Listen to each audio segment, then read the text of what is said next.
Ya. Saya waktu itu pernah bertanya sama Ustadz, tapi ini jadi saya cuma mau ini meyakinkan karena saya dapat ini lagi tentang faktor apa tentang ruh itu, Ustadz. Jadi kita ini terdiri dari yang seperti saya dapat dari Ustadz, kan kita terdiri dari dua ya, badan dan ruh, jasad dan ruh. Nah, saya dapat lagi ilmu itu tiga, jadi jasad, ruh, dan jiwa. Kalau waktu itu kan kalau ruh ini kan, jiwa ini adalah ruh gitu ya Ustadz ya.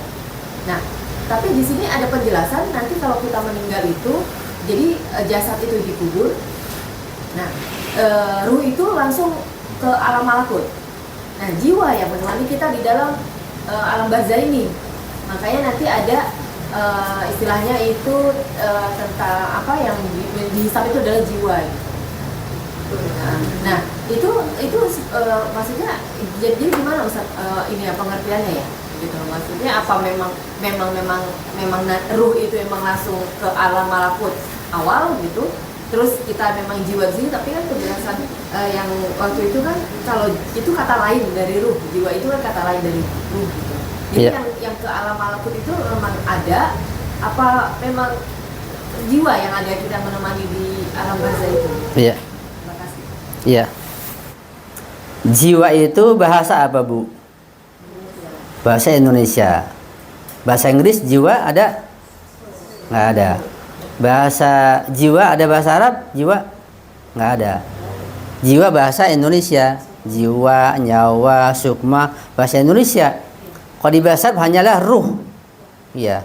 Ada lagi nafs, tapi itu nanti bahasan dari ruh juga, cuma dimensi lain. Karena itu tentang kata-kata jiwa, J-I-W-A, di Al-Quran, di hadis, di kitab itu nggak ada. Adanya ruh itu. Itu satu poin. Yang kedua tentang alam malakut.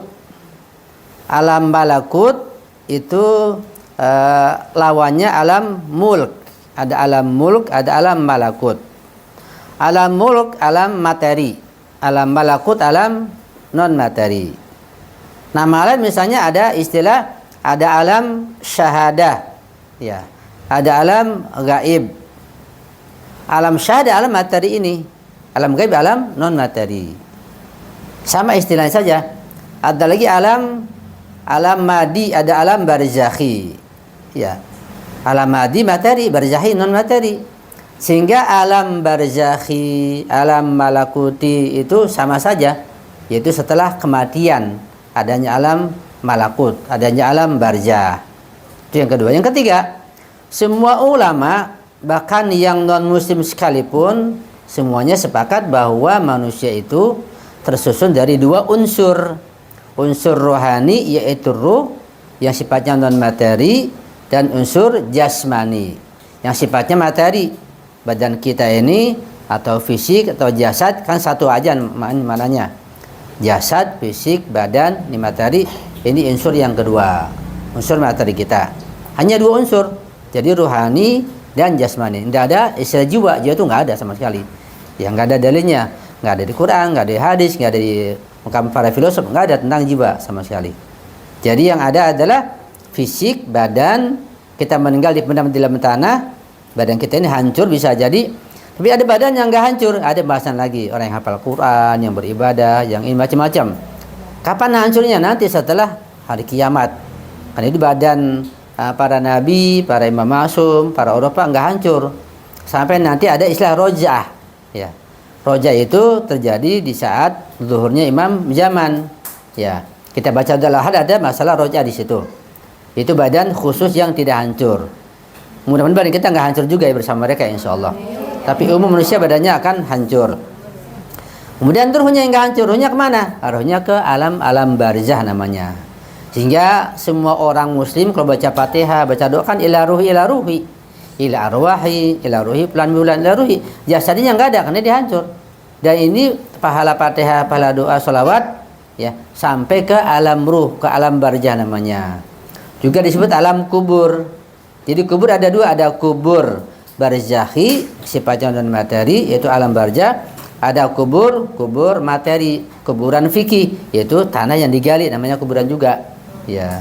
Jadi kubur itu al-kubur dua maknanya. Ada kuburan tanah yang digali buat menem fisik, ada kuburan barzah yaitu alam malakut, alam barzah itu. Jadi hanya dua, ruh dan jasad. Jiwa itu enggak ada. Jiwa dari bagian terjemahan dari ar-ruh itu, jiwa, nyawa, sukma, terjemahan saja. Kalau bahasa Inggris ini terjemahnya, bahasa Persia misalnya kalau bahasa Persia apa? John ya, John atau Rawon, itu bahasa terjemahan bahasa Persia dari ar-ruh. Ya, bisa sebut ya? Ya. Jadi di sini nih, ini soalnya kan juga ini kan yang bicara ini kan dari golongan dari Ahlul Bait juga Ustaz. Jadi maksudnya jadi kan kalau dia menyebarkan gitu kan ini akhirnya banyak orang yang salah berpikir juga gitu. Iya.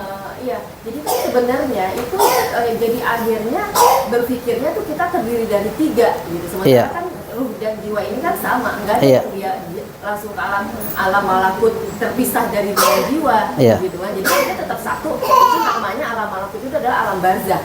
Gitu kan. Nah, nanti yang diadili itu pada saat dihisab itu kan si ruh kita ini saja. Jadi tidak ada istilah yang jadi ada istilah nanti kita diadili pada saat hisab kita ditanya loh kita tentang menzolimi badan kita gitu kan, menzolimi ruh. Misal menzolimi ruh itu kalau punten kalau saya salah mohon dikoreksi Ustaz. Jadi dalam memperbaiki ruh itu menzolimi ruh itu kayak misalnya kita tidak kita tahu kalau ruh itu menginginkan kita ke kebaikan. Jadi kita malas deh, kita nggak mau mencari ilmu Allah gitu ya. Itu salah satu menzolimi ruh itu, gitu ya. Itu nanti ada di hisab itu nanti ada juga pengadilan yang seperti itu. Iya Bu. Yang pertama, alam barzakh itu bagian dari alam malakut. Alam malakut lebih umum, lebih luas. Alam barzakh bagian dari alam malakut. Bab alam malakut banyak, ada alam barzakh, nanti ada alam gaib, alam malaikat. Itu alam malakut. Jadi alam malakut lebih umum, alam barzakh bagian dari alam malakut. Itu yang pertama. Yang kedua, masalah hisab, pertanyaan, ya. Misalnya pertanyaan tentang malaikat munkar dan nakir. Apakah ketika orang dikuburkan setelah meninggal, malaikat datang ke dalam kuburannya dalam tanah untuk nanya begitu, ruhnya ke situ? Enggak. Malaikat itu bangsa ruhani atau bangsa materi? Malaikat ruhani. Ya. Jadi ketika seorang meninggal dunia, badannya dalam tanah, ruhnya ke alam barzakh. Sebelum masuk ke pintu-pintu yang lain, malaikat bertanya di sana, bertanya kepada ruhnya. Kita ditalkini dulu, dikasih ini dulu macam-macam, itu prosesnya untuk membantu dia di alam barzakh. Di pertanyaan malaikat bukan dalam kuburan di tanah, bukan, nggak ada. Coba aja di filmin, di video rekam gitu, nggak ada. Ya, adanya di sana, di alam barzakh. Di soal munkar nakir di alam barzakh, pintu pertama. Ketika lolos, nabi ke alam yang lainnya sampai jumpa nabi, jumpa lebih di alam barzakh sana. Tuh, dan itu pembahasan yang panjang tentang ruh yang ada di sana. Ada penjara buat orang yang kafir, ada siksaan. Buat beriman ya ada kenikmatan. Saya bilang ada kenikmatan ketemu Imam Husain, ketemu Syekh Fatimah, paling nikmatnya berjumpa di sana. Di alam barzakh. Ada acara Asyura. Ini nikmat. Kita Asyura di sini misalnya, kita hanya dengar saja. Di sana kita lihat langsung orangnya kayak apa. Iya, nikmat yang luar biasa. Itu ada riwayatnya begitu. Kita Rasulullah nggak pernah ketemu, nggak ngelihat, katanya doang kan. Ada hadis, percaya aja, nggak tergambar. Di sana ketemu langsung kayak apa, nggak tergambar kenikmatannya. Itu kenikmatan barzakhi di alam barzakh yang luar biasa. Bahkan bukan hanya di kitab filsafat, di kitab akhlak pun hanya dua, manusia, ruh dan jasad atau badan. Di kitab akhlak, karena kajian akhlak di Ahlul Bait terkait masalah ruh, bukan fisik saja. Nanti ada beda antara akhlak dengan adab. Adab terkait masalah fisik, sopan santun, jalan nunduk, makan tangan kanan, tidur ini begini, itu adab namanya. Kalau akhlak terkait masalah ruh, kayak misalnya terkait masalah penyakit ruh, hasud, dengki, takabur, itu masalah akhlak. Ada akhlak, ada adab. Itu ada pembahasan yang lebih panjang lagi. Nah, singkatnya tidak ada pembahasan masalah jiwa, kemudian terbagi, begini-begini, nggak ada. Hanya ada dua, ruh dan jasad saja. Ya, ya insyaallah ya. Iya. Iya. Iya. Waalaikumsalam warahmatullahi wabarakatuh.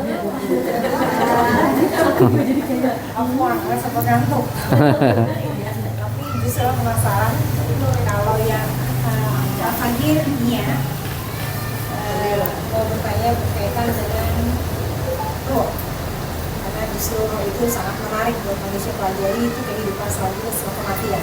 Betul.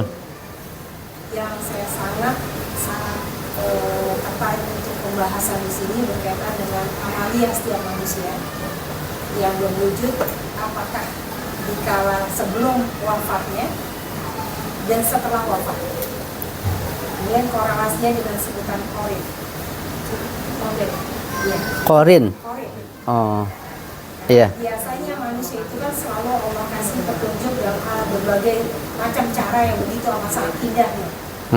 Dan termasuk kebersyukuran hamba Allah seperti apapun itu menambah kenikmatan iman. Yang saya mau tanyakan di sini adalah bagaimana korelasi menambah iman tersebut yang membuat jadi ruh itu yang mendidik raga di dunia ini hingga dia mampu berwujud belum sampai dia wafat. Iya.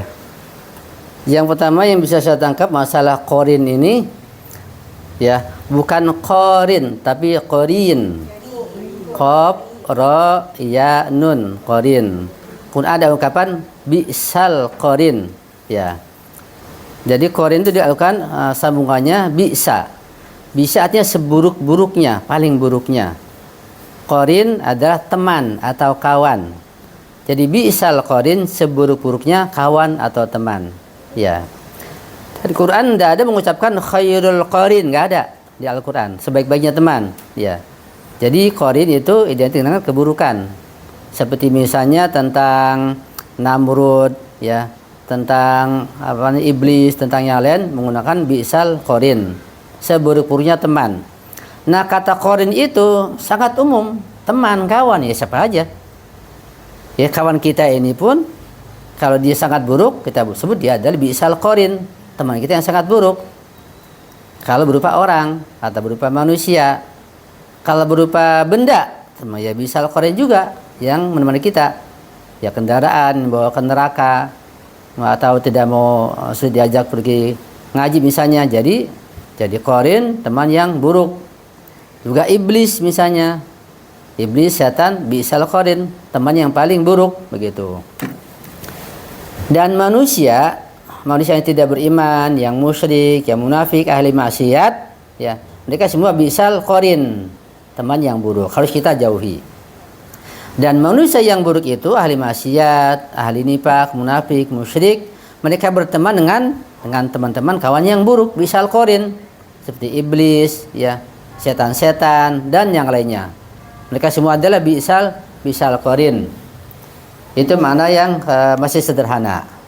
Kalau kita orang beriman, selama kita beriman, kita berwilayah, kita selalu ditemani oleh malaikat rahmat. Selama kita tidak bermaksiat, malaikat rahmat bersama kita. Bahkan ruh-ruh para ma'sumin selalu bersama kita, selalu memperhatikan kita. Seluruh imam ma'sum termasuk Rasulullah SAW bersama kita, memperhatikan kita, kasihan pada kita, membimbing kita. Itu bukan bi'sal korin tentunya, ya. Paling utamanya teman, ya. Cuma nggak dibilang pakai kata korin. Itu pengertian yang masih lahiriah lah kata.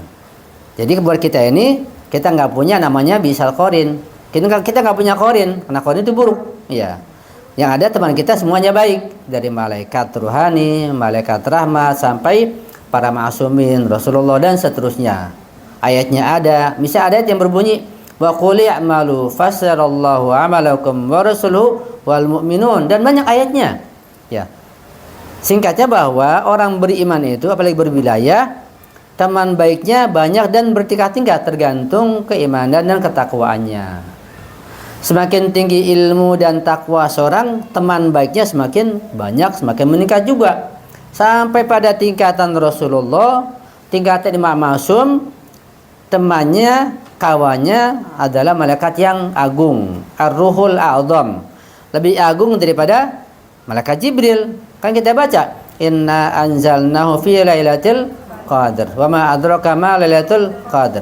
Lailatul qadr khairum min alfi syahr. Tanazzalul malaikatu. Malaikat turun bersama Jibril. Warruhu fiha. Ruh juga di sini malaikat yang lebih agung pada Jibril. Turun pada siapa? Nah, pada Imam Mahdi. Imam 12 pada malam qadar, pada para nabi, para ma'sumin.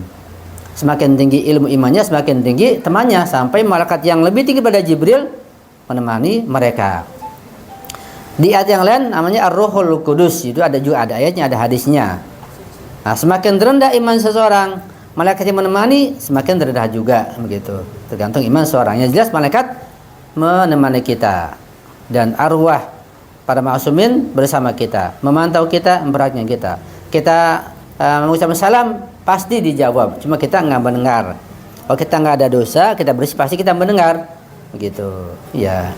Bahkan ada cerita yang baru saya dengar baru seminggu yang lalu, cerita ini ada seseorang orang Indonesia dan dia masih hidup berziarah ke makam Imam Ali. Orang Indonesia sudah tua dan masih hidup, berziarah ke makam Imam Ali. Ya. Dia belum begitu mengenal Ahlul Bait, berziarah. Dia mendengar ucapan Imam Ali. Karena yang ziarah ini dari keturunan Imam Ali. Gitu. Wahai cucuku, kenapa engkau baru sekarang berziarah padaku? Dia nangis. Tapi pulang ke Indonesia, dia bertekad, tahun depan saya harus berziarah, enggak kemana-mana, begitu.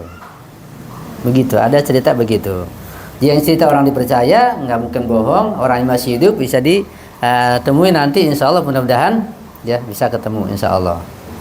Itu tentang ketinggian ruh Imam Ma'sum. Tentang Imam Ali memperhatikan kita ziarah, kita diperhatikan dan dilihat, dijauh sama kita. Telinga kita ini budak, kita ini banyak dosa, kita nggak mendengar. Ya. Nah, tentang masalah korin. Jadi korin itu teman yang buruk, itu berupa setan, iblis, teman buruk. Maknanya umum. Itu buat mereka, buat kita ya malaikat.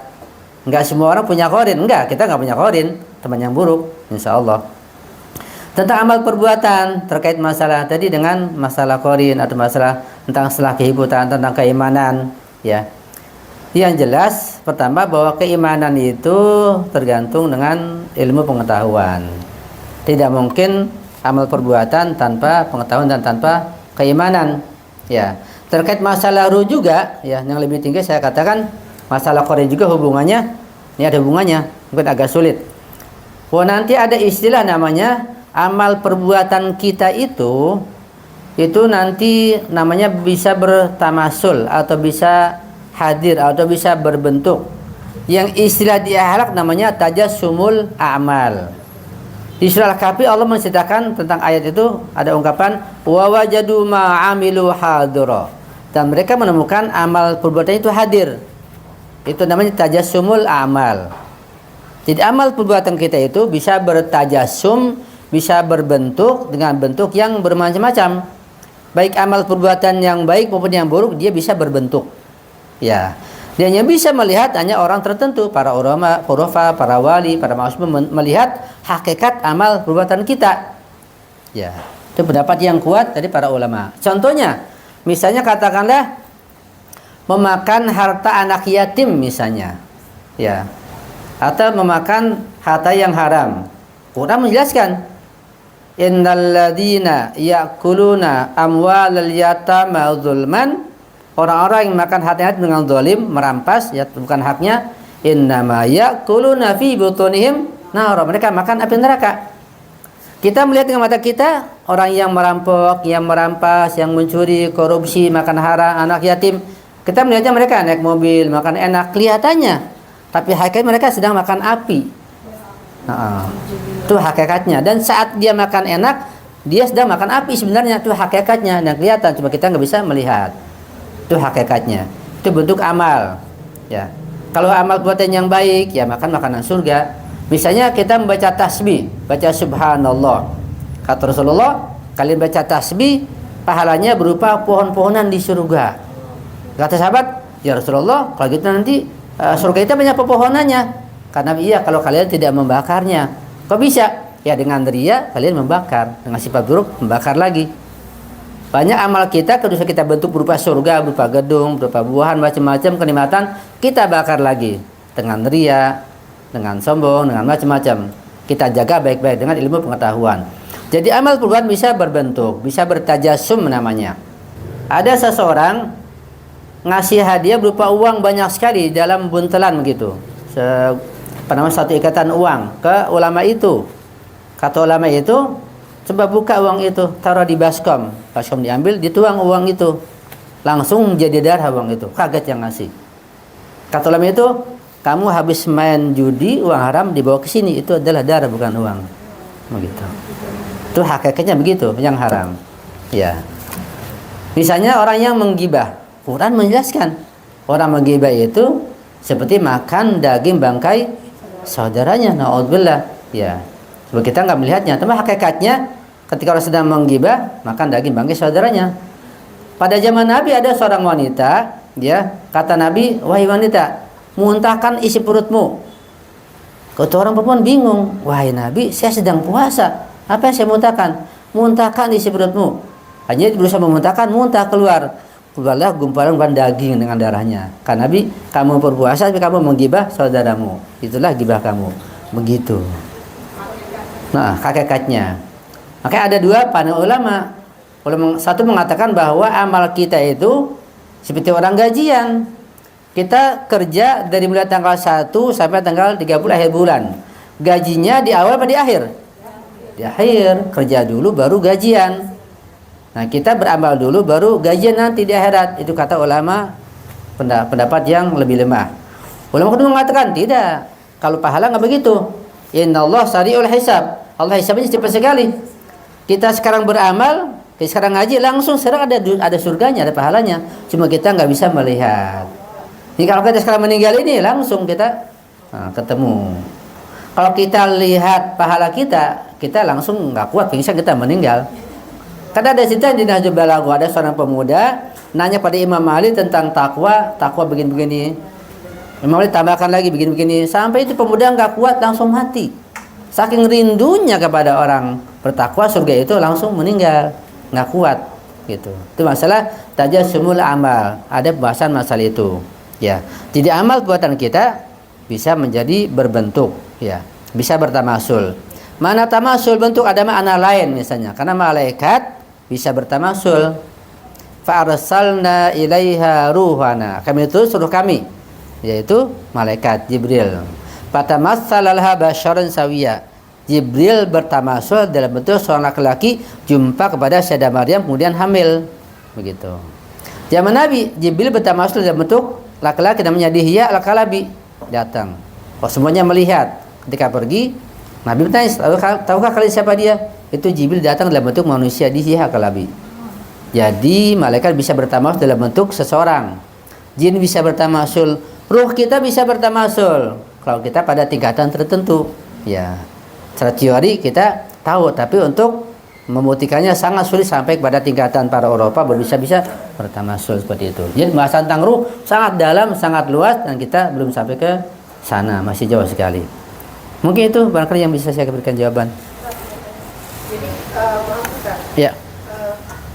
Masih banyak pertanyaan tapi ini salah satunya. Jadi hati nurani kita itu, hati nurani kita yang pada saat kita akan melakukan apa, kita akan berbicara apa, terus mau melakukan apa, hati nurani kita mendengarkan itu ruh kita. Iya, jelas ruh kita itu.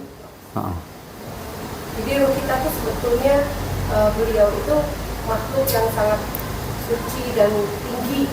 Sangat tinggi, sangat suci, sangat mulia. Ya. Jadi hati nurani itu harus selalu kita dengarkan. Iya, itu bagian dari kekuatan ruh kita. Hati nurani. Dan hati nurani orang beriman datang ada hadis, ya. Karena ini masalah juga dibuka, ada hadis berbunyi setiap orang, setiap manusia itu mempunyai dua telinga. Telinga batin di sini. Telinga lahir, telinga materi ini telinga kita, telinga kiri. Ada telinga batin. Setiap manusia ada telinga batinnya, ada dua. Ya. Di sebelah telinga datang bisikan malaikat. Yang di sebelah itu ketika malaikat membisikkan tidak datang bisikan iblis atau setan. Di telinga sebelahnya di situ biasa datang bisikan setan, bisikan iblis. Nah, jadi orang yang beriman itu ketika menjaga keimanannya, wilayahnya, yang selalu datang adalah bisikan malaikat. Bisikan iblis dia menyingkir, nggak datang. Itu orang beriman, orang berilmu, bertakwa. Tapi orang yang jahat, ahli maksiat, kaum musyrikin, munafikin, bisikan malaikat nggak datang. Yang datang bisikan iblis. Jadi selalu jahat, ganas, ambisi, emosi, jahat begitu. Itu dua jenis manusia. Nah, kalau kita mungkin kita masih pada tingkatan kita ini karena kita banyak emosi, banyak dosa. Terkadang datang pada kita bisikan malaikat, terkadang datang bisikan setan gitu. Kalau kita tahu itu perbuatan baik, dengan ilmu kita paham, pasti itu bisikan malaikat menganjurkan kita berbuat baik, berbuat sopan, sedekah, membantu, pasti bisikan malaikat. Tapi kalau yang datang berbuat jahat, emosi, murka, ini itu pasti itu perbuatan, nah itu bisikan dari iblis. Kalau samar-samar, nah ini susah. Sebab iblis, setan datang tidak membisikkan perbuatan buruk langsung, baik pada ulama.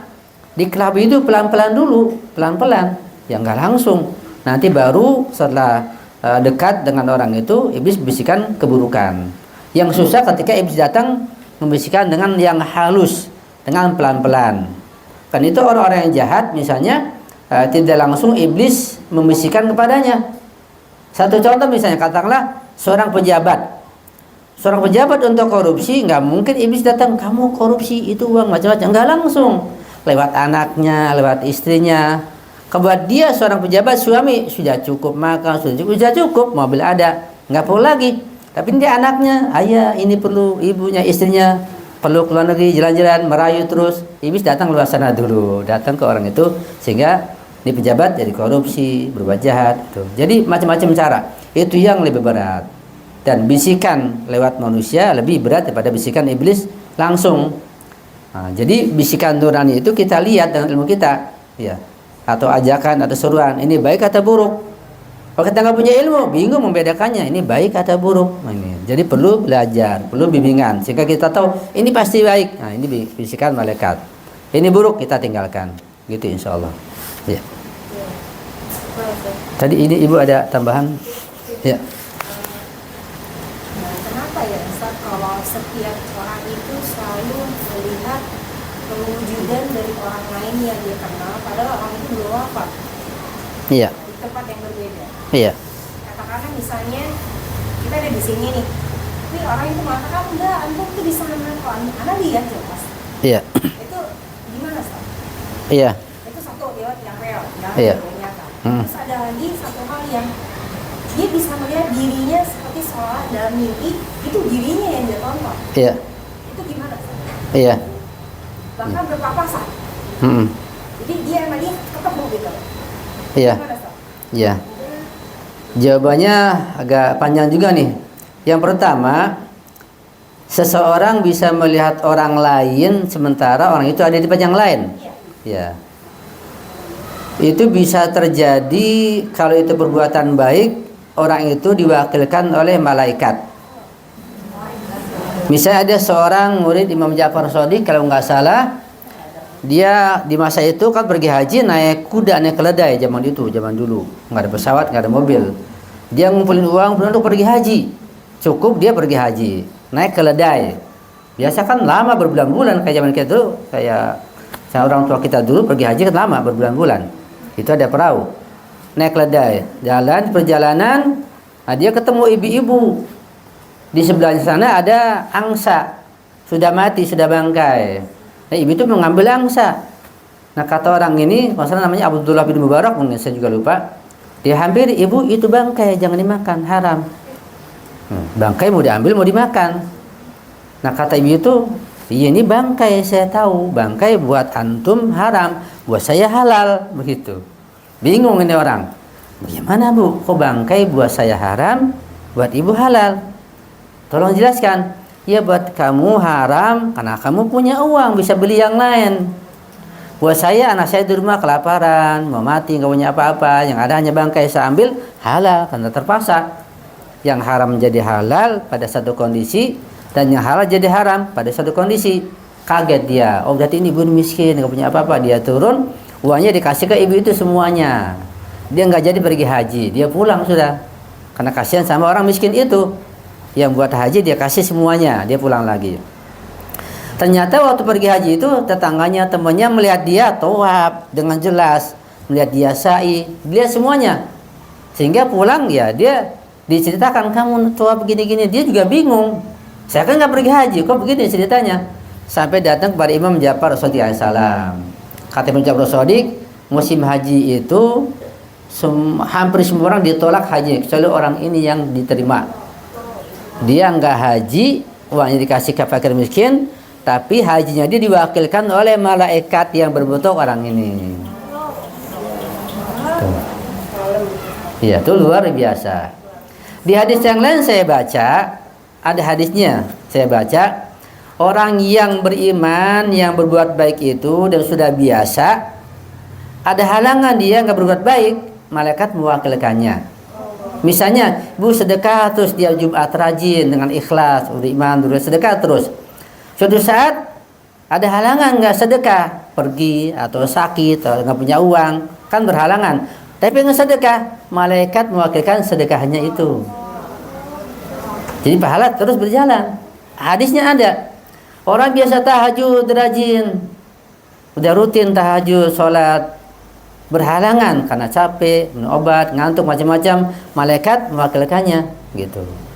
Tentang kisah Azhar, Imam Husain ada ceritanya banyak lah macam-macam. Singkatnya malaikat mewakilkan orang itu. Jadi kalau orang itu melihat ada orang temannya dan dia di sana, malaikat mewakilkannya ketika perbuatan yang baik tentunya. Kalau perbuatan yang jahat bukan malaikat, itu jin yang mewakilkan orang itu. Satu macam. Bisa juga kalau dia melihat di dalam mimpi, bisa melihat dirinya, ya, itu melihat hakikat ruhnya sendiri. Di dalam kitab yang bahasa Parsi ada di rumah, kita berbahasa Persia, tulis Imam Ayatul Ja'far Subhani, judulnya As-Salate Ruh, bahasa Persia.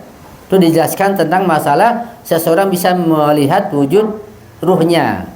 Bukan hanya dalam tidur, sekarang pun orang yang punya tingkatan ilmu tertentu, yang takwanya tinggi, bisa langsung melihat wujud dirinya.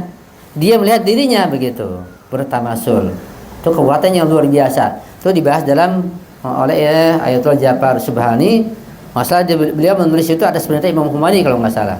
As-Salate Ruh. Saya punya di rumah kitabnya. Jadi kita bisa melihat diri kita dalam mimpi atau pada ketika itu bisa melihat langsung. Melihat diri kita, melihat ruh kita. Bahkan pada kajian irfan, kalau para imam ma'asum itu bisa mewujudkan ruhnya, jiwanya jadi beberapa. Bisa di sana satu, sana satu, sana satu. Terkadang kuburan Imam Ma'sum ada di Syria satu, sana satu, yang mana? Bisa aja itu tamasulnya bisa begitu. Karena amal perbuatan yang sangat tinggi, bisa bertaat, bisa beberapa. Itu kekuatan yang luar biasa. Misalnya ada kajian yang namanya maut ikhtiyari. Itu ada di bukunya Syekh Bejat. Saya pernah baca. Bahkan waktu Syekh Bejat masih hidup juga. Bacaan jadi panjang ini, Bu. Maut ikhtiyari itu artinya singkatnya ada dua pengertian. Ya. Pengertian yang benar, maut ikhtiyari adalah seseorang pada tingkatan tertentu bisa mengeluarkan ruhnya, badannya di situ. Badannya tempat tidur, ruhnya kemana? Ya kemana aja, mungkin ketemu Imam Ali, ketemu Rasulullah, ke negara lain, begitu. Jadi kisah Imam Ali datang ke Indonesia dan kemana itu nggak mustahil, sangat mudah. Jangankan Imam Ali,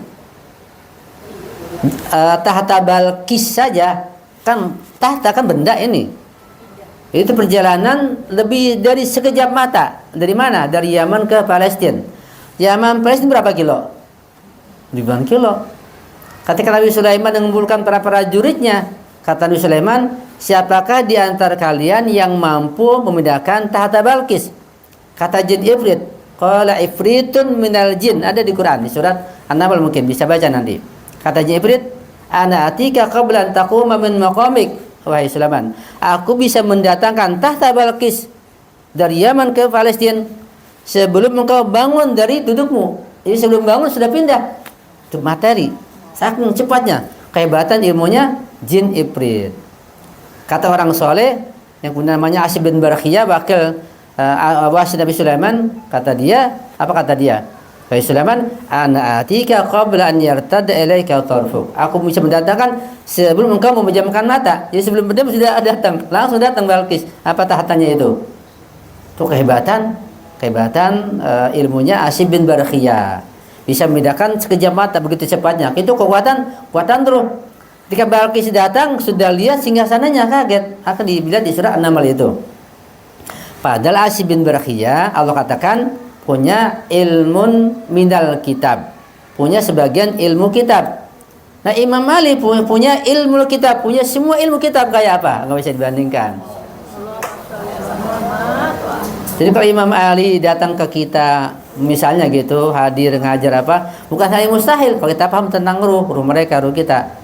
Karena kita baca assalamualaikum kan, ayuhan nabi, nabinya hadir. Cuma kita teori doang, karena kita tertutup, kita banyak dosa. Kalau para wali hadir ya hadir, yang lihat, yang bicara, ya belajar. Nah kata seorang arif, masih hidup orangnya, dia yang bilang masih hidup orangnya, dia orang arif, ulama besar di Iran.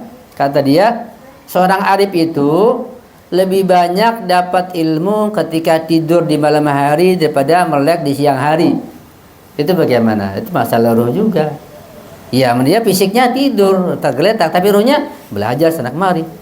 Nggak mungkin kalau orang yang bersama orang yang mulia tidur. Ibu duduk dengan presiden, orang yang sangat tinggi mulia, ibu tidur di sebelahnya ngantuk gitu. Ya nggak mungkin.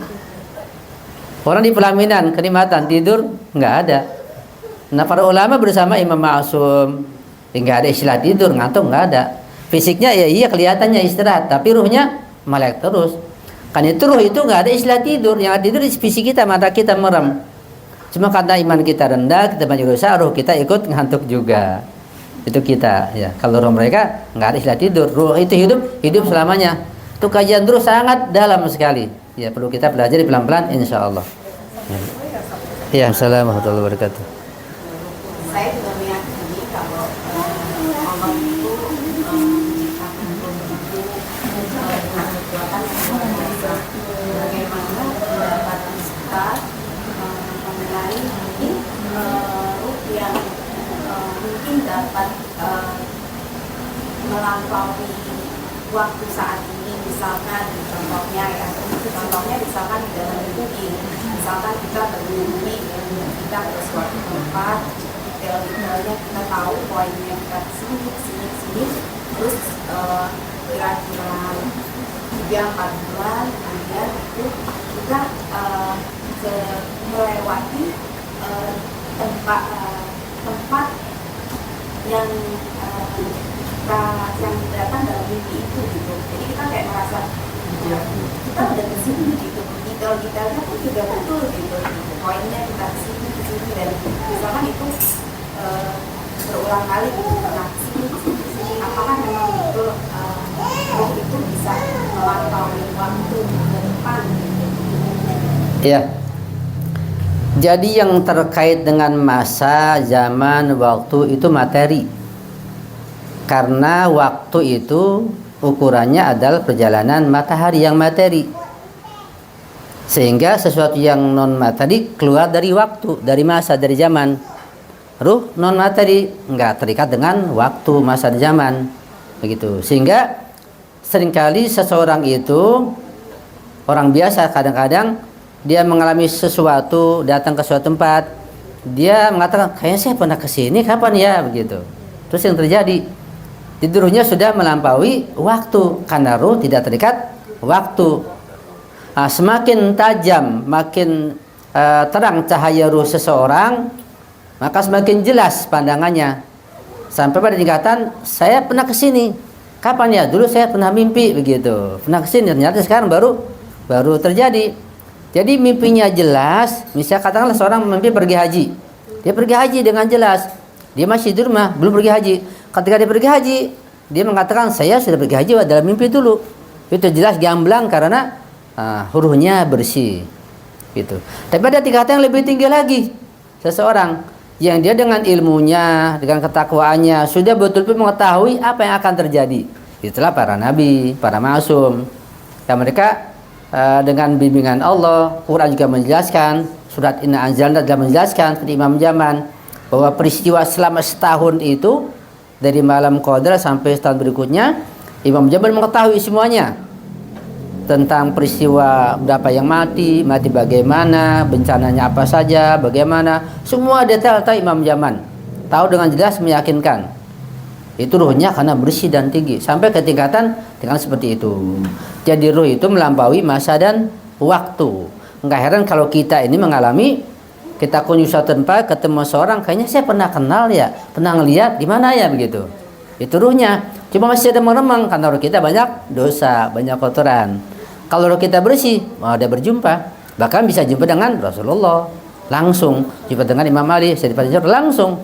Kalau roh kita bersih, ya itu paling nggak kita pernah merasakan seperti itu kadang-kadang.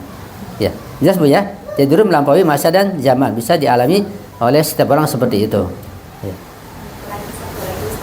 Ya. Soal Qorin sih. Jadi Soal apa Bu? soal Qorin. Qorin. Jadi sebenarnya yang aku pahami kan kalau bayi lahir dia ada korinnya gitu, yang aku ketahui ya, korinnya jadi hadir gitu. Kalau dalam akhirat tuh begitu enggak? Jadi kan kalau misalkan dia meninggal, korinnya itu yang aku ketahui ya, mungkin salah gitu, korinnya itu tetap stay. Jadi kadang-kadang kalau dari cerita-cerita kampung atau apa gitu, misalkan orang meninggal, dia misalkan ngeliat simpulan gitu, oh ngeliat dia lagi pakai baju koko ke masjid gitu, oh itu mungkin korinnya gitu, bukan ruh yang sesungguhnya. Kalau ruhnya kan udah dipegang sama Allah. Nah kayak gitu aku masih bingung sih. Iya. Pertama tentang bayi Bu, istilah korin yang buruk itu nggak ada Bu. Itu khurafat, bagian tahayul. Sebab bayi ketika lahir itu selalu bersama malaikat. Hadisnya ada, ayatnya juga ada. Yang menemani anak-anak itu malaikat, membimbingnya, menjaganya. Ada hadisnya, ada ayat Al-Qur'annya juga. Bahkan kita saja selalu bersama malaikat. Dan ketika misalnya makanan dihidangkan, ada hadis ketika makanan dihidangkan, yang hadir malaikat duluan, setan tuh nggak ada belakangan. Nah, ketika orang yang baca bismillah, orang yang makan baca bismillah, kata malaikat, wahai setan, menyingkir kalian. Ini yang makan baca bismillah. Malaikat bersama orang yang makan baca bismillah, orang beriman. Tapi kalau yang makan nggak baca bismillah, kata malaikat menyingkir, wahai setan, kalian hadir bersama orang itu. Dia makan nggak baca bismillah. Jelas kita beriman, baca bismillah, selalu bersama malaikat. Korin nggak ada. Bayi pakai korin yang yang buruk, ini macam-macam nggak ada. Selalu bersama malaikat. Adapun ketika dia melihat segala macam, itu bisa jadi kalau itu mungkin dugaan atau hayalan, atau seseorang yang menceritakan hal itu daya hayal dia. Ruh kita punya kekuatan hayal, menghayal. Ada orang punya kekuatan daya hayal begitu tinggi sehingga berwujud hayal itu, sehingga dia bisa merasakan keburukan atau kebaikan hayalannya. Jadi daya hayal itu bisa berbahaya juga. Seseorang yang menghayalkan sesuatu misalnya, ya. Anak kecil lah dia menghayal karena punya ambisi yang kuat, pengen beli sepeda ini itu, terbawa mimpi, ngego macam-macam, dia main sepeda segala macam, saking hayalnya kuat. Seorang misalnya remaja yang punya daya hayal kuat, ya, kuat sekali menghayal terus sampai dia bisa ejakulasi, bisa macam-macam karena kekuatan hayalnya itu. Ada orang yang menghayalnya kuat, bisa dia kena penyakit, kena takut, menghayal penyakit macam serem. Dia diserang oleh daya hayalnya. Jadi daya hayal itu juga punya kekuatan yang bisa berwujud dan bermacam-macam. Bisa bisa melahirkan kebaikan, bisa melahirkan keburukan. Dan daya hayal ketika dibimbing oleh akal dengan pengetahuan, daya hayal imajinasi, melahirkan penemuan, bisa buat ini, buat itu, teknologi macam-macam. Ketika awalnya daya hayal dibantu oleh akal yang dengan pengetahuan, maka menghasilkan sesuatu yang bermanfaat. Apa saja? Kalau nggak ada daya hayal, nggak ada imajinasi, nggak ada kemajuan. Itu kan ada daya hayal. Tapi hayal dengan dibimbing oleh pengetahuan dengan akal yang sehat, gitu. Jadi macam-macam itu. Apa itu daya hayalnya, kemudian ke bawah mimpi atau bagaimana? Yang jelas korin itu tidak ada. Tidak ada korin yang buruk, nggak ada. Yang ada malaikat atau ya setan itu kalau orang buruk. Namanya bisal korin tadi itu. Bisa ditangkap mungkin kada? Ya. Mungkin barangkali kejadiannya ketika ada seseorang yang memiliki indera keenam biasa disebut ya. Kadang mereka memang bisa melihat makhluk lain, sehingga barangkali mungkin itu apakah ada pengaruh mungkin jin yang mewujudkan dirinya, atau memang mungkin orang itu orang soleh sehingga orang yang memiliki indera keenam itu benar-benar melihat bahwa itu dia mungkin pergi ke masjid tadi, mungkin karena yang tadi Ustaz katakan mewakil, ada malaikat yang mewakilkan ketika baru wafat tapi belum dikuburkan. Apakah mungkin itu terjadi? Iya. Masalah indera keenam itu memang ada dan terjadi. Cuma terkadang terjadi buat orang yang nggak mengerti sehingga bisa salah paham. Karena nggak bisa membedakan apakah yang dilihat itu adalah jin ataukah malaikat. Yang jelas kalau itu berupa keburukan, misalnya kejahatan, itu jin yang dia lihat, itu setan yang jahat. Kalau berupa kebaikan itu dari malaikat. Dan bisa juga ya kalau orang itu beriman, berwilayah, bisa jadi itu adalah ruhnya Imam Maksum. Kita nggak tahu yang mana. Yang jelas kalau orang itu sampai pada tingkatan Imam Maksum, para urafa, mereka tahu yang datang ini adalah Rasulullah, yang datang ini Imam Maksum, yang datang ini malaikat, itu adalah setan. Tahu kalau tingkatan urafa. Kalau kita nggak tahu ini yang datang malaikat atau kalau Imam Maksum atau kajian, kita nggak tahu. Yang kalau baik ya sudah, kita alhamdulillah kita ikuti, kita syukuri, kita ikuti bimbingannya. Kalau sudah dengan Al-Quran, dengan hadis yang akan sehat, pasti itu adalah kebaikan siapapun yang datang. Nah, kita sulit membedakan apakah itu dari ruhnya Imam Maksum atau ruhnya orang yang beriman, kita nggak tahu. Karena bukan hanya ruh Imam Maksum yang turun naik ke muka bumi, arwah dan ruh para Eropa, Imam Khomeini, Syekh Beja dan yang lainnya pun turun naik membantu kita. Ya, cuma kitanya nggak tahu, kita nggak paham. Untuk paham ya kita meningkatkan diri kita terus, kita bersihkan nanti sampai pada titik yang jelas dan paham dan meyakinkan gitu, insya Allah. Ya, yang jelas yang perlu kita yakini adalah selama kita beriman, kita berwilayah, pasti yang bersama kita selalu adalah malaikat dan arwah para ma'asumin.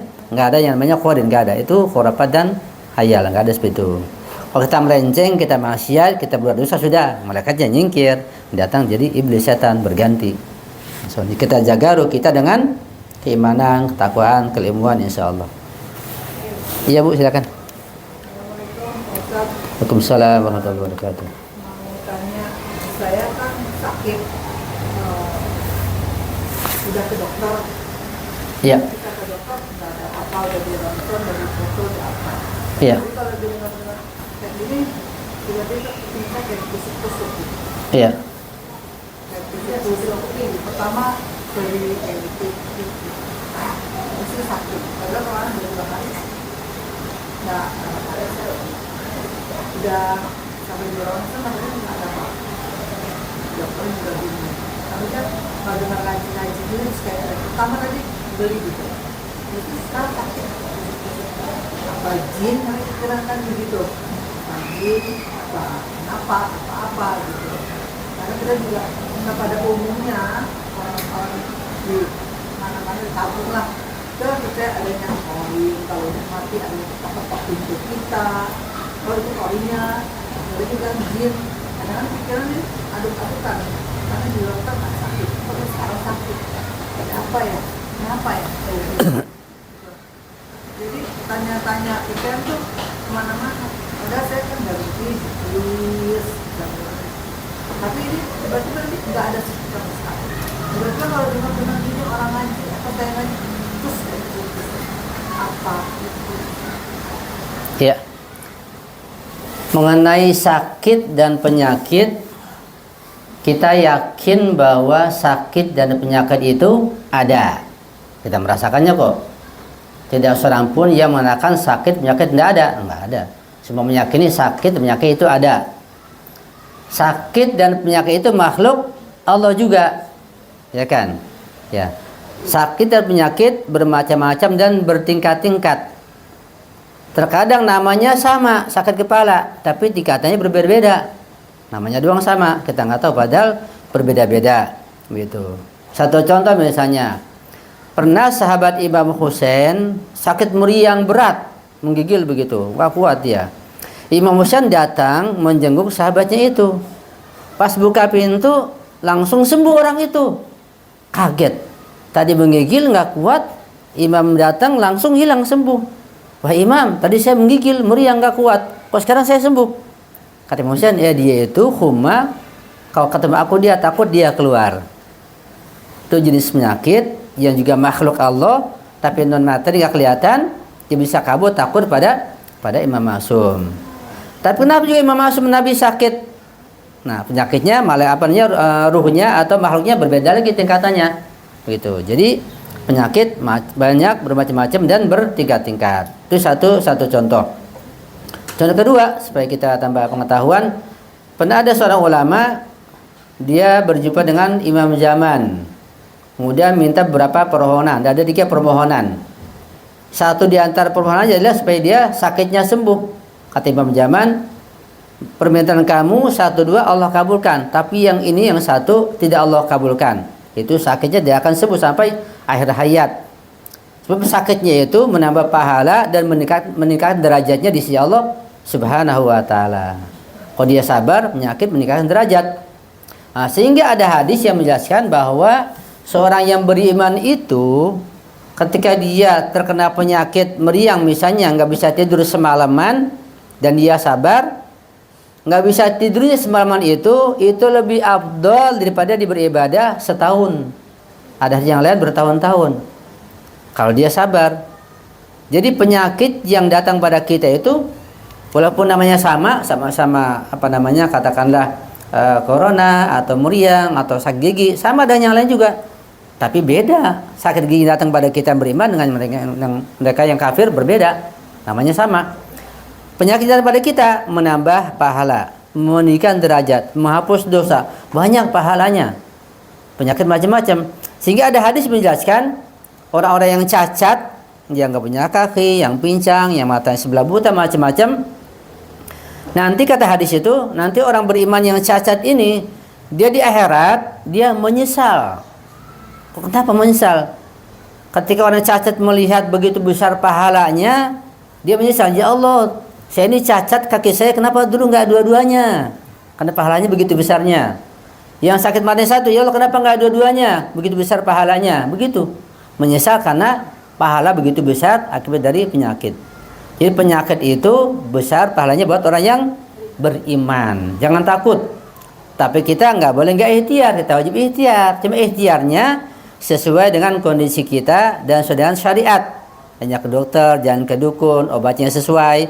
Sakit kepala, obatnya obat sakit kepala. Sakit perut, obatnya sakit perut. Yang sesuai. Ikhtiar wajib dan yang sesuai. Yang nggak sesuai, nggak masuk akal, nggak boleh. Gitu. Wajib ikhtiar. Kemudian hubungan dengan masalah penyakit dan ruh. Ini kan jadi panjang. Penyakit itu kan akibat, ya kan? Penyakit ada akibat apa sebabnya? Macam-macam. Ada sebabnya keluar masuk angin, sakit kepala. Sebabnya masuk angin, sakit kepala. Ada yang makan sembarangan, sakit perut. Dengan sebab makanan, sakit perut. Penyakit apapun pasti ada sebabnya. Nggak mungkin penyakit ada, sebabnya nggak ada. Nggak mungkin. Cuma sebab ada 2, bahkan ada banyak nanti. Paling nggak ada sebab luar, ada sebab dalam. Ada sebab intern, ada sebab ekstern. Sebab dalam karena dalam diri kita, karena kesalahan kita. Sebab luar karena makanan, karena orang jahat, datang penyakit. Yang jelas ada sebabnya bermacam-macam. Itu satu poin. Ini sangat global. Berikutnya, bahwa penyakit itu ada dan ada sebabnya. Sebabnya dari sisi lain ada 2 macam. Ada sebab materi, ada sebab non materi. Sebab materi karena makanan, karena minuman, karena kesalahan ini, kesalahan itu, karena jatuh, sebab kelihatan. Sebab materi. Ada penyakit datang pada kita sebabnya non materi, nggak kelihatan. Apa itu? Sebab dosa. Jadi orang banyak sakit bukan karena materi makanan, minuman, enggak, karena dosa.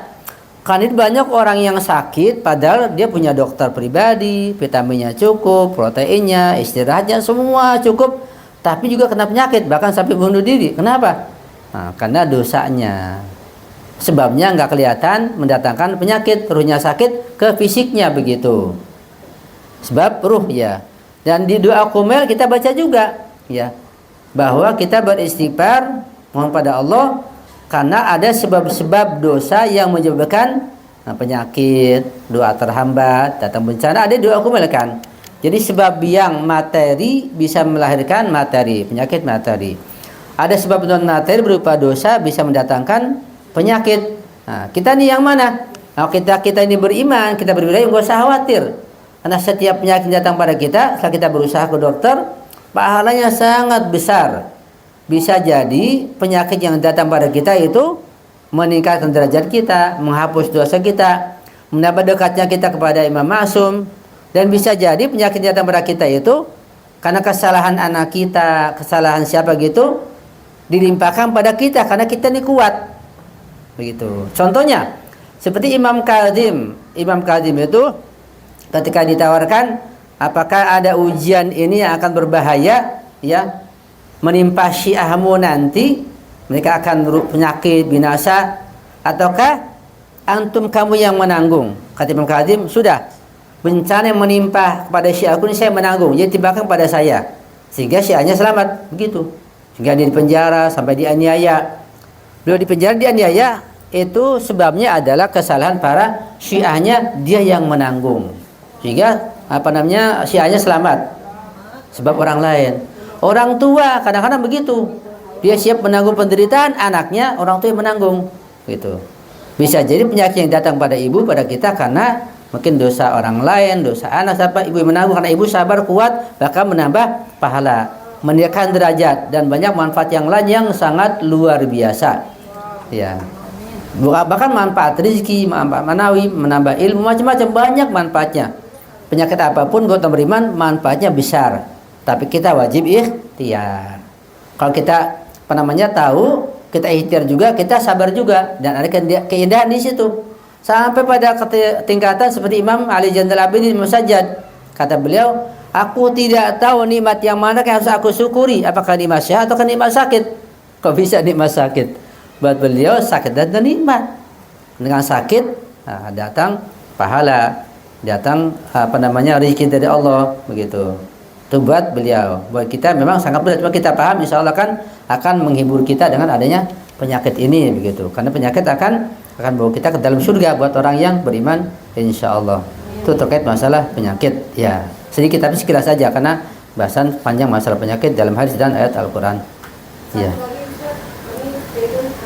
Ya. Tadi saya menyinggung soal ayat Allah kenapa beliau kok bisa sampai sepandai itu, padahal tidak pernah menghadiri kelas matematika dan sebagainya sampai menguasai matematika. Bagaimana itu? Iya. Iya. Iya. Kalau ibu pergi ke Iran, ke Irak, ke Iran lah, ke Kum misalnya, ketemu ulama dan tuntunan mereka, kita nggak habis pikir kepandaian mereka luar biasa. Qurannya, tafsirnya, filsafatnya, semua ilmu kumpul. Imam Khomeini kayak apa ilmunya? Belajar di mana Imam Khomeini? Di universitas mana? Enggak, di pesantren aja. Dr. Hasan Jadimul bisa 8 bahasa begitu menguasai fisika kimia. Dan sekarang banyak ulama yang menguasai ilmu fisika kimia tanpa belajar di bangku sekolah. Kenapa? Itu namanya ilmu laduni. Ilmu laduni adalah ilmu yang Allah ajarkan pada seorang yang hatinya bersih dan bertakwa. Itu kuncinya. Kalau kita ingin dapat ilmu laduni, ilmu yang dari Allah tanpa di bangku sekolah, tanpa guru, nah, hati kita harus bersih, nggak ada hasud, nggak ada dengki, nggak ada takabur, semua bersih dan kitanya bertakwa, menjalankan semua perintah Allah dan Rasulnya dan ahli baitnya dan menjauhkan semua larangannya. Ilmu laduni akan datang. Kata Rasulullah, itu Syekh sering membawakan hadis ini, man amila bima alima awrasahullahu ilma ma lam ya'lam. Orang yang mengamalkan satu ilmu dengan ikhlas, nanti Allah akan berikan ilmu yang lain yang belum dia dapati. Itu ilmu laduni. Kata Al-Quran, Quran mengatakan ittaqullah wa yu'allimukumullah. Takwa, karena takwa manfaat banyak ya. Kalau kita baca takwa di Al-Quran banyak manfaatnya. takwa bisa mendatangkan solusi, takwa bisa memudahkan rezeki, dan takwa bisa mendatangkan ilmu laduni. Wattaqullah, bertakwalah kepada Allah. Apa itu? Yaitu laksanakan semua perintah Allah, jauhkan larangannya. Dengan pengetahuan yang benar, dengan iman yang benar, maka Allah akan mengajarkan kalian. Wa yu'allimukumullah, langsung. Bukan nabi, bukan guru, bukan ulama, tapi Allah mengajarkan kita langsung. Itu namanya ilmu laduni. Jadi para ulama kayak mereka itu ya ilmunya laduni, ya. Cuma kita nggak tahu apakah langsung ataukah pakai perantara Imam Ali, Rasulullah, siapa kita nggak tahu. Yang jelas itu ilmu namanya ilmu batin, ilmu syuhudi yang bukan diperoleh dengan jalan bangku sekolah. Itu ada di mana-mana, ya. Seperti yang kemarin baru datang dengan Ayatullah Syekh Jawa Syekh Saristani, namanya Muhammad Ali. Ibu lihat nggak ya? Yang hafal Quran, bolak-balik, gambar lembar diuji coba semuanya. Kayak apa itu? Masih muda. Itu bagian dari ilmu laduni di kelas. Siapa yang ngajar di kelas kayak begitu? Ya nggak ada. Ilmu laduni ada, dibuka dan nggak pernah ditutup bagi siapa yang mau, yang punya syarat seperti itu. Insya Allah. Ya. Assalamualaikum warahmatullahi wabarakatuh. Assalamualaikum warahmatullahi wabarakatuh. Kita yang saya tanyakan ini tentang salah satu tentang kelahiran bayi. Biasanya kan kita kalau lahir bayi itu kan ada ari-arinya dikubur, dikasih lampu. Nah itu di ahlul bait itu gimana tuh? Apakah kejadian itu menjadi kita sini atau bagaimana? Sebenarnya apa sih maknanya gitu loh? Saya juga nggak ngerti. Lahir bayi, ari-arinya dikubur, kadang-kadang dikasih lampu. Nah itu bagaimana tuh? Kita ada ahlul bait, apa pelaksanaan pekerjaan itu apa menjadi bermasalah nggak nanti kitanya? Saya rasa itu. Terima kasih. Assalamualaikum warahmatullahi wabarakatuh. Assalamualaikum warahmatullahi wabarakatuh. Bagian badan kita yang terpisah atau kita pisah ada akhlaknya. Akhlaknya kita pendam di dalam tanah. Kita motong kuku misalnya, hadis menjelaskan dikumpulin, dipendam, dikubur dalam tanah. Kita motong rambut, kumpulin, pendam dalam tanah. Itu adabnya dan sunatnya begitu. Bagian badan kita yang terpisah seperti kuku, rambut dan yang lainnya dipendam di dalam tanah. Itu disunatkan dan dianjurkan. Ari-ari begitu juga, adabnya, ahlaknya dipendam di dalam tanah. Udah selesai. Istilah kasih lampu, kasih bunga, enggak ada, itu khurafat semuanya. Ya. Gitu jawabannya insyaallah. Dan saya tambahkan, pernah guru saya cerita di Libanon ya, di Libanon ada seorang ibu, mungkin masih hidup kali. Saya pernah ke Libanon 10 hari di sana. Guru saya cerita ada seorang ibu Syiah Ahlul Bait, dia setiap nyisir rambutnya rontok. Dia kumpulin sampai di akhir hayatnya satu bantal rambut itu dikumpulin. Terus dikuburkan bersama dia rambutnya itu. Iya, jadi dikuburkan juga, cuma dikumpulin dulu. Itu bagian dari akhlak yang barangkali bagus untuk kita nggak buang sembarangan. Tadi gimana Bu? Yang angkat tangan silakan. Iya. Soal apa Bu? Ilmu laduni ya. Apakah dia makhluk yang aku ketahui, mungkin bisa juga salah. Ilmu laduni itu kan kadang kalau dalam seperti kayak ada keturunan gitu. Misalkan bapak kakeknya dia punya ilmu laduni, terus kadang-kadang turun ke anaknya, nanti anaknya anak yang terpilih gitu, terus turunan ke bawah gitu, kadang-kadang sampai berapa generasi gitu. Apakah ilmu laduni itu makhluk? Bagaimana Ustaz dan pandangan gitu? Iya. Kita hanya mengenal adanya khalik dan makhluk. Allah adalah khalik, pencipta. Selain Allah ya makhluk. Apapun bentuknya, baik itu ilmu pengetahuan yang macam-macam, malaikat, terus semuanya makhluk. Ilmu makhluk, penyakit, sakit makhluk. Selain Allah namanya makhluk. Jadi ilmu laduni adalah makhluk. Yang kedua, ilmu laduni tidak turun dengan nasab. Jadi nggak mungkin ayahnya alim, anaknya nggak belajar alim gitu, nggak mungkin. Jadi ilmu laduni nggak turun dengan berdasarkan darah, dengan belajar dengan jalan ketakwaan, kulusan hati, itu yang akan datang. Dan ilmu laduni ada muqaddimahnya. Muqaddimahnya itu menggunakan akalnya, kemudian mengamalkan ibadah dengan benar, akidahnya benar, itu dasarnya. usuluddinnya benar, fikihnya benar, sholatnya semua benar, bertakwa namanya itu, baru dia akan datang ilmu laduni. Ya. Adapun misalnya Imam Ma'sum atau misalnya kayak Nabi Isa sejak kecil jadi nabi, itu bagaimana? Itu bahasan lain. Ya singkatnya bahwa mereka itu ketika di alam ruh sudah punya ilmu di sana, sudah bertakwa, dan mereka juga ikhtiar. Karena kalau enggak kita ngiri, enak aja nabi jadi nabi. Dengan dikatakan nabi pasti masuk surga, iya dia enak aja karena Allah sudah kasih ke Isma, kasih Ma'sum jadi nabi, Allah sudah kasih. Enggak, diuji dulu, dicoba dulu macam-macam sehingga berhak menjadi nabi, mencapai nubuah, dapat ilmu. Semuanya begitu. Kalau enggak kita ngiri. Kita juga kalau jadi nabi kita masuk surga. Enggak, ada ikhtiar. Ikhtiar di alam arwah, cuma kita nggak tahu. Ada ujian, ya kita nggak tahu. Jangankan di alam ruh, kita ujian sekolah aja udah lupa, gimana, kapan, bagaimana, udah lupa. Gimana di alam ruh, kita nggak tahu ujian kita bagaimana, gitu. Jadi ujian ada, nggak mesti kita tahu nggak tahu ujian itu ada. Misal orang-orang yang belajar di sanalah, di Najab, di Qum, ya kadang susah apa ya belajar, pulang tiba-tiba pinter. Nah kita nggak tahu ujian di sana kayak apa. Kita tahu nggak tahu ujian pasti ada di sana, begitu. Nabi jadi nabi, wali jadi wali, ulama jadi ulama, ada ujian yang sangat berat. Kita taunya langsung pinter, langsung nabi, langsung wali. Kita taunya hasilnya, prosesnya kita nggak tahu. Jadi ada proses semuanya itu, nggak mungkin langsung begitu saja. Ilmu laduni nggak mungkin lewat keturunan, lewat proses pembersihan jiwa atau ruh dan jalan takwa. Iya. Yang tadi itu termasuknya apa dong? Karena keturunan Bisa jadi faktor lain itu banyak karena kita ini hidup nggak sendirian. Kita banyak faktor yang melingkupi kita. Faktor doa guru, doa orang tua, faktor kebaikan kita, kebaikan-kebaikan melahirkan kebaikan. Yang seringkali kebaikan yang kita terima itu sebabnya kebaikannya sebelumnya yang kita nggak tahu, atau kebaikan orang lain. Doa orang tua sangat mujarab, sangat mustajab. Doa guru juga mustajab. Kebaikan kita.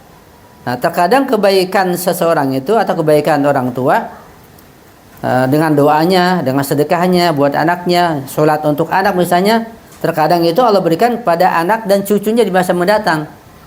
Kayak kita masuk Ahlul Bait misalnya, kenal. Bisa jadi salah sebabnya doa orang tua kita dulu, kita nggak tahu. Atau doa guru kita, atau kebaikan kita. Yang mana kita nggak tahu. Yang jelas ada sebab ma'nawiyah, sebab non-materi yang kita nggak tahu. Keburukan begitu juga. Terkadang ada keburukan, kita nggak tahu sebabnya. Kita kaget aja. Ibnu Muljam membunuh Imam Ali. Kayak apa jahatnya? Dia hafal Quran. Tahajud nggak boleh tinggalkan sampai hitam. Suaranya sangat bagus, pintar bersair memuji Imam Ali, setia pada Imam Ali, luar biasa takwanya, ilmunya, kealimannya.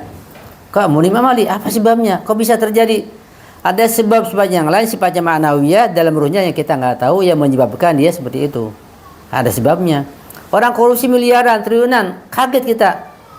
Bisa jadi dulu sejak kecil ketika disuruh ibunya belanja ke warung, ada kembalian 1.000 dia kantongin, dia kasih ibunya, atau dia bohong. Dari situ pelan-pelan terus bertumpuk sampai koruptor besar. Jadi kebakaran yang besar itu nggak mungkin kebakaran langsung, nggak ada. Api dulu kecil, pelan-pelan langsung besar. Semuanya berproses, cuma kita nggak tahu. Ilmu begitu, ketakwaan begitu, semuanya begitu. Ya, ada proses namanya hukum kausalitas. Quran menjelaskan, hadis menjelaskan, dan juga secara tabiat dijelaskan seperti itu. Tadi ada ibu, silakan ibu. Saya mau nanyakan kalau misalnya kita mau baca Quran kan baca doanya itu, lalu kita kirimkan ilaruhi, misalnya Nakomeni, ilaruhi, itulah sampai deh. Ya pasti, pasti. Apapun. Katanya bisa jadi teman kita nanti di alam barzah itu. Iya. Jadi jangankan Imam Khomeini atau Imam Ma'sum, jangankan mereka. Kita ajalah, kita siapa? Kita banyak dosa. Kita sekarang ini bisa memberikan syafaat orang tua kita yang telah meninggal dunia di alam barzah sekarang ini. Pakai perantara. Tinggal bilang aja, wahai Rasulullah, wahai Imam Husain. Pakai bahasa kita, wahai Imam Husain, wahai Azhar, engkau kan di alam barzah sekarang. Tolong tengokin orang tua saya. Langsung dia tengokin, langsung dikasih syafaat. Itu pasti. Dan enggak, kan kerjaan mereka membantu kita. Kalau enggak apa artinya wilayah kalau enggak sampai begitu? Pasti. tinggal ngomong aja. Berarti kita punya nilai begitu tinggi di mata orang tua kita yang telah meninggal dunia. Luar biasa. Kita baca salawat sekali, mohon pada banyak caranya. Kita baca salawat sekali, hadiah buat Sayyidah Fatimah Zahra. Kita kasih hadiah dulu. Kita bilang, "Wahai Zahra, tolong tengokin ayah saya, ibu saya, atau teman saya, atau saudara saya." Itu namanya syafaat dari kita buat orang tua kita, saudara kita, dan siapa yang kita cintai, dan pasti akan dijenguk. Ya, selama orang yang kita cintai itu masih ada tidak ada penghalang yang berat. Kalau ada penghalang berat, misalnya musyrik, ya udah nggak bisa, nggak nyambung, atau munafik nggak bisa. Hanya dosa saja masih bisa, apalagi kalau mereka nggak kenal wilayah karena nggak ada yang menyampaikan, sangat bisa. Itulah pendanaan kita begitu. Harus yakin itu kita, apalagi Imam Khomeini, apalagi Imam Ma'sum, ya pasti sampai, pasti akan mereka terima. Cuma kitanya nggak bisa melihat, nggak mendengar. Kalau kita melihat mendengar langsung nggak kuat meninggal, karena begitu besar pahalanya. Ya, harus yakin. Ya, tentang alam barzah. Perlu di alam barzah banyak kajiannya supaya yakin, kita belajar terus sehingga hubungan kita sangat dekat. Bahkan kata ulama mereka namanya Abdul bin Baz yang sudah meninggal, itu ulama besar, hafal Quran, matanya buta. Bab ulama Wahabi kalau hafal Quran mereka harus ke rumah sakit dibutakan matanya sengaja. Kenapa? Supaya hafalannya nggak hilang. Itu salah satunya. Kata Abdul bin Baz ulama besar, syafaat nggak ada. Tongkatku ini, kata dia, lebih manfaat daripada Nabi. Kalau tongkatku bisa aku bawa, aku buat nuntun, bermanfaat. Kalau Nabi mana nggak ada manfaatnya. Begitu kata dia, luar biasa. Itu ulama Wahabi. Jangan kayak Wahabi. Kalau ulama kita itu, misalnya Mullah Sadra, dia tinggal di Qum, ulama besar, dan dia punya menantu namanya Syed Khashani. Banyak saya punya kitabnya di rumah. Mullah Sadra kalau kesulitan masalah-masalah ilmu dan filsafat, ya ditanya orang nggak ada, dia paling pintar, nanya ke siapa? Datang ziarah ke Sayyidah Fatimah Ma'sumah, datang berdoa, kirim Fatihah, tawasul, salawat. Nah dinanya, datang jawaban langsung. Tuh kalau kita ziarahnya begitu. Ulama misalnya di Najaf atau di Karbala, ketika kesulitan masalah ilmu, datang ziarah, baca doa, baca ziarah, baca salawat, nah datang jawaban pertanyaan itu. Jadi hubungannya langsung itu kekuatan ruh. Kalau kita pelajari, kita akan yakin, percaya, dan sangat jelas. Karena kita nggak belajar, sehingga kita mirip-mirip Wahabi, jadi ragu begitu. Nggak harus belajar sampai yakin bahwa mereka itu hadir, ada, mendengar kita, dan banyak buktinya. Bukti di perang Badar, di ini banyak sekali yang menyatakan tentang hal itu. Perlu kita pelajari. Kita harus yakin yang kita baca sholawat, yasin, fatihah pasti sampai, bahkan kita bisa berikan syafaat pada mereka yang sudah meninggal dunia, yang orang kita yang kita cintai. Ya, insya Allah. Ustaz, boleh satu lagi? Ya. Masih penasaran. Ustaz, malaikat itu kan bahannya kan dari cahaya. Dari cahaya, ya. Itu fisiknya ya, fisik. Kita orang awam ini bisa nggak, Ustaz, misalnya dia menampakkan nggak gitu malaikat itu bentuk cahayanya, misalnya kayak tin gitu. Terus apa juga para imam maksumin juga, kalau misalnya emang terlalu ulama gitu, apa yang emang ibadahnya memang sudah ininya makomnya udah tinggi, itu dia juga bisa datang gitu dong bentuk cahaya gitu. Apa seperti itu Ustaz? Apa kita nih yang tarafnya cuma fakir ini bisa juga gitu Ustaz, ada seperti itu? Iya, orang seperti kita bisa, sangat bisa. Cuma kita nggak kenal yang mana malaikat, mana Imam Ma'sum, sangat bisa. Nah tugas mereka, malaikat membantu kita, orang-orang yang beriman, sangat bisa. Cuma kitanya nggak tahu atau kitanya nggak sadar. Bahkan seringkali imam zaman datang pada kita, kitanya nggak sadar, kita nggak tahu. Gitu. Jangankan kita, ulama saja. Syekh Abdul Marasyid Najafi ada makamnya di Qum itu. Beliau bersama imam zaman, satu ruangan, perjalanan, makan begitu. Itu nggak sadar. Imam zaman pergi ke suatu tempat, kemudian ada tanya-tanya, dia baru sadar. Ternyata itu ada imam zaman yang ngasih sifatnya, baru dia nangis. Ulama ditemani dan mereka nggak sadar. Dan banyak itu kisah kayak begitu. Dan imam zaman bukan hanya untuk orang tertentu, buat kita juga. Cuma kitanya nggak tahu, nggak sadar bahwa itu adalah imam zaman. Malaikat begitu juga menolong kita, membantu kita. Sangat mungkin, ya, bertamasul bentuk cahaya. Sangat mungkin, cuma kitanya nggak tahu dan nggak sadar. Gitu. Cahayanya beda-beda apa? Kan cahaya katanya ada yang warna kuning, biru, gitu, putih. Saya pernah dengar gitu kalau imam itu cahayanya beda-beda gitu. Bisa juga berbeda-beda, iya, bisa berbeda-beda. Karena cahaya kan ada cahaya materi ini dari lampu, ada cahaya non materi. Kita nggak paham, karena mereka fisiknya dari cahaya. Kemudian juga bisa dalam bentuk Quran menjelaskan mereka punya sayap mereka itu. Ada yang 2 sayapnya, ada yang 3, ada yang banyak, ada yang macam-macam. Itu kisah Al-Quran, ya. Dan punya kekuatan yang luar biasa, itu malaikat, ya. Kata Al-Quran menjelaskan punya ajnihah masna wa thulatha ruba yazidu fil khalqi ma yasha. Kekuatan malaikat bermacam, ada malaikat bumi, di bumi tugasnya, ada malaikat laut, di laut tugasnya, ada malaikat langit, di langit, begitu semuanya penuh dengan malaikat. Wal mudabbirati amra itu adalah malaikat yang tugaskan membantu dan mengurus alam semesta ini. Ya, semua kita tidak mengerti, tidak paham tentang bagaimana mereka. Itu fisik mereka. Adapun ruh, nggak ada yang tahu. Ruh malaikat, ruh jin, ruh kita sangat sulit. Karena ruh kita ini tidak ada perantaranya. Semua ruh kita ini nggak pakai perantara. Ya, kalau fisik ada yang perantara dengan orang tua kita. Jadi misalnya kayak katakanlah keturunan Rasulullah, dzurriyyah. Keturunan dzurriyyah itu fisik. Badan. Kalau ruh dari Allah semuanya, nggak ada perbedaan. Ya. Kalau fisik ada yang hitam, ada yang putih, yang kuning, ada yang sawo matang, macam-macam itu fisik. Kalau ruh kita nggak tahu, nggak paham. Semua dari Allah. Wa nafakhtu fihi min ruhi faqulu sajidin. Semua ruh Allah ciptakan langsung, nggak ada yang pakai perantara. Ya. Jadi Ustaz bilang setiap benda mati itu ada ruhnya. Nah, berarti dalam amal baik itu tidak ada benda mati dong, karena selalu ada yang Ya. Jadi istilah benda mati itu untuk membedakan antara kita manusia yang berpikir dengan yang lain. Dilihat kita lagi bahas apa nih? Kita bahas masalah fikih atau kita bahas masalah katakanlah fisika. Ya, kita bedakan nih manusia, makhluk hidup di benda mati. Kita bahas masalah irfan, masalah ruh. Ya, semua punya ruh. Ada ruhnya. Tergantung bahasan kita di mana. Dan ruh bertingkat-tingkat. Bahkan kita ini bisa menyiapkan fisik sesuatu, Allah meniupkan ruhnya.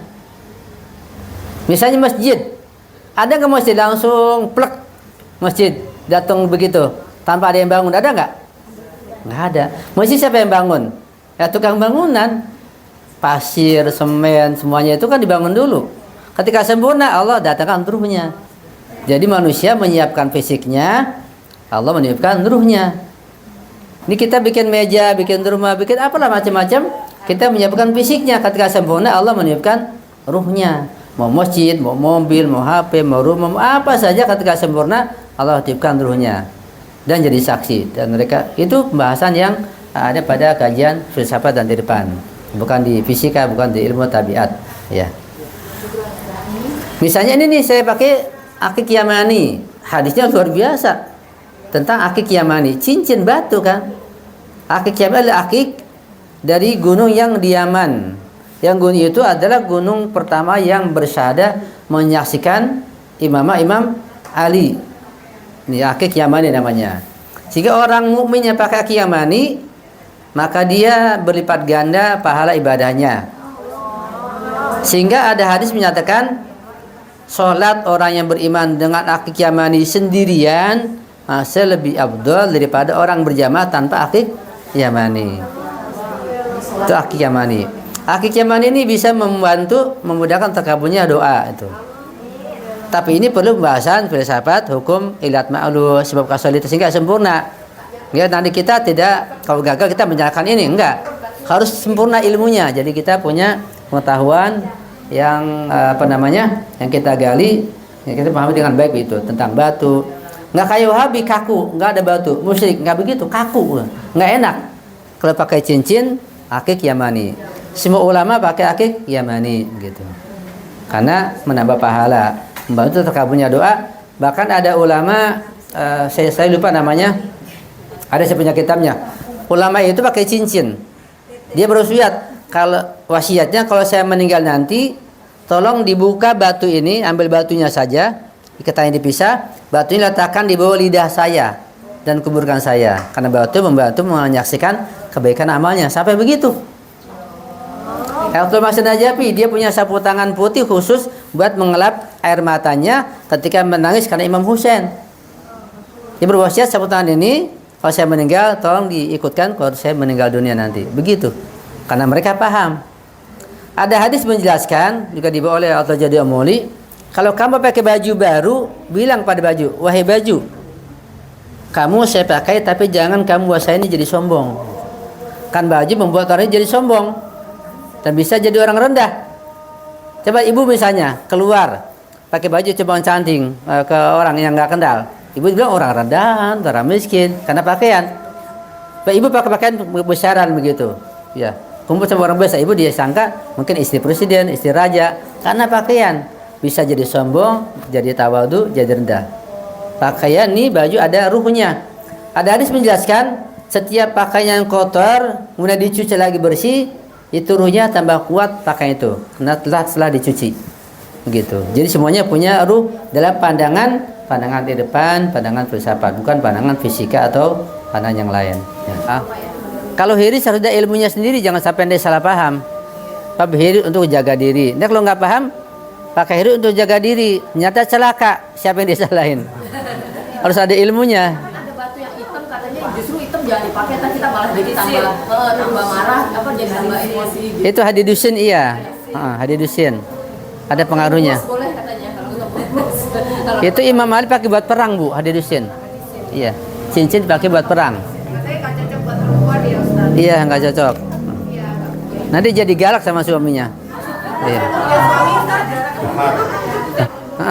Akikiyah mani. Iya. Pernah ada seseorang di zaman Imam Ali, dia terbunuh di jalanan. Imam Ali datang, diambil cincinnya. Imam Ali bertanya, padahal dia tahu untuk membuktikan aja, wahai cincin, kenapa engkau tidak membantu menjaga orang itu? Cincin menjawab, wahai Imam, saya bukan akikiyah mani. Begitu. Yang warna nggak ada bedanya, sama aja. Cuma yang paling banyak warna begini. Yang banyak ya. Ada warna lain bu, ada ke ungu, ada hitam, ada merah, ada macam-macam. Cuma yang banyak, yang umum begini. Ya, kemerah-merahan. Ustaz, ini tutup dengan doa Ustaz. Nanti biar di sini kita makan, kemudian kalau masih masak lagi. Yang enak sih kita kalau bisa sholat dulu, bisa nggak sholat dulu? Boleh sekali, Iya. Ustaz. Boleh sekali Ustaz, Imam. Berharap kami. Iya bisa juga bisa. Kalau diterima jadi imam, saya jadi imam. Kalau itu. Berharap Ustaz. Ustaz mau Ustaz. Oke, Ustaz kalau gitu. Iya. Iya. Ibu silakan. Tapi saya minta syarat bu. Saya jadi imam minta syarat. Syaratnya doakan saya sama keluarga, sama istri, insya Allah masuk surga bersama-sama. Kalau ibu surga duluan, cari saya. Cari saya, tanya, minta syafaat ibu insya Allah di surga nanti, insya Allah. Ya. Semua yang berada di sini semuanya kabul hajat. Amin, insya Allah. Amin, insya Allah. Bisa ketemu Ustaz bareng. Insya Allah, amin ya rabbal alamin. Ya. Kita baca doa, nanti kita sholat dulu sama-sama. Mudah-mudahan kajian sore ini betul-betul Allah terima sebagai ibadah kita yang meningkatkan iman dan takwa kita kepada Allah Subhanahu wa taala, dan sebagai amal ibadah kita sebagai simpanan di akhirat nanti insya Allah. Dan kita bisa mudah-mudahan menyampaikan pada anak dan keluarga kita, pada anak cucu kita, sehingga menjadi amal jariah yang besar di sisi Allah Subhanahu wa taala. Ya Allah ampuni semua dosa kita, dosa kedua orang tua kita, dosa semua keluarga kita yang telah meninggal dunia, dan Allah jaga anak cucu kita, Allah mudahkan rezeki kita mereka semuanya lahir batin dunia dan akhirat insyaallah. Amin ya rabbal alamin. Dari saya mohon maaf tentu banyak kesalahan, kekurangan, kejanggalan